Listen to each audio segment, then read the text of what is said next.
వంకాయ చెట్టుకైతే ఈ రోగం స్టార్ట్ అయింది. దీన్ని చూడండి, ఇది ఏందో తెల్లగా గుడ్లు గుడ్లుగా వచ్చేసింది. పేను బంక ఏదో అన్నట్టు గుర్తించుడు ఇలాగా చూడండి. నెక్స్ట్ కష్టంగా ఉంది, ఒక్క చోట స్టార్ట్ అయింది, కొద్దిగా పట్టించుకోలేదు. చూడండి ఫ్రెండ్స్, చూసారా ఫుల్గా వచ్చేస్తుంది. అందుకే ఇదంతా తీసేస్తున్నాను.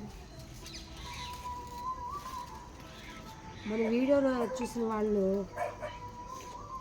దీనికి ఏదైనా ఆర్గానిక్గా వేరే వేరే మందులతో స్ప్రే చేయొచ్చు, తెలుసు. ఆర్గానిక్గా ఏం చేయొచ్చు కామెంట్ చేయండి ఫ్రెండ్స్. దీని పేరు కూడా చెప్పండి మీకు తెలిస్తే. చూడండి ఎంత మొత్తం వచ్చేసింది రోగం. Okay, bye friends.